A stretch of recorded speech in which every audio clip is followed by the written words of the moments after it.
I appeal to you, therefore, brothers, by the mercies of God, to present your bodies as a living sacrifice, holy and acceptable to God, which is your spiritual worship.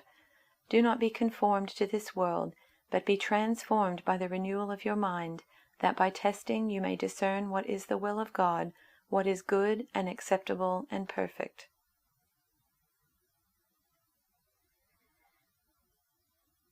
I appeal to you, therefore, brothers and sisters, by the mercies of God, to present your bodies as a living sacrifice, holy and acceptable to God, which is your spiritual worship.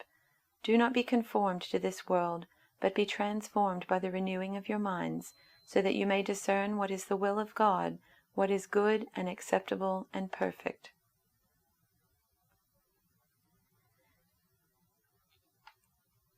Therefore I urge you, brothers and sisters, in view of God's mercy, to offer your bodies as a living sacrifice, holy and pleasing to God. This is your true and proper worship. Do not conform to the pattern of this world, but be transformed by the renewing of your mind. Then you will be able to test and approve what God's will is, His good, pleasing, and perfect will.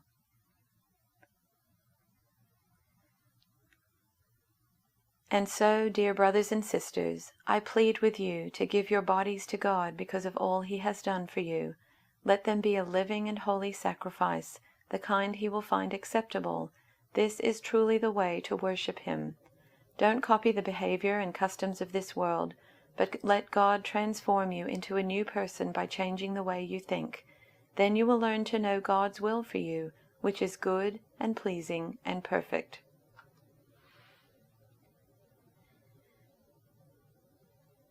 So here's what I want you to do, God helping you.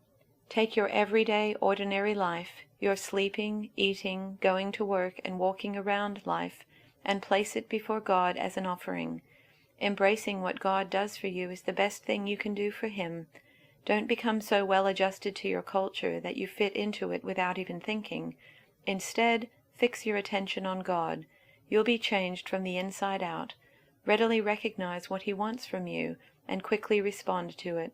Unlike the culture around you, always dragging you down to its level of immaturity, God brings the best out of you, develops well-formed maturity in you.